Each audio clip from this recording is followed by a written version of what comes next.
Vizuál je prvé, čo si človek všimne. Môžete mať skvelú službu, výborný produkt za super cenu, ale keď je to zabalené v amatérskom obale, splynie to v dave. Aj amatérska grafika môže byť častokrát obsahovo pripravená zaujímavo, ale keď nie je dobre zvládnutá vizuálne, tak sa proste stráti, človek si ju nevšimne.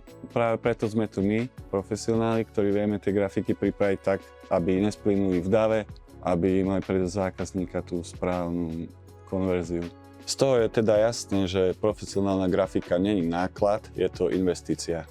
Čo teda vie grafik a bežný človek nie?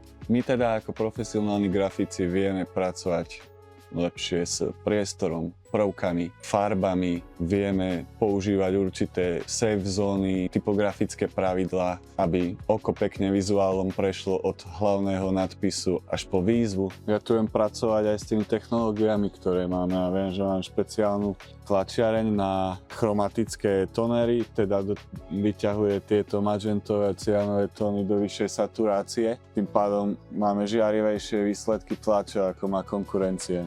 Grafika teda nie je žiadny luxus, je to úplný základ, ktorý rozhoduje o tom, či si vás všimnú alebo nie.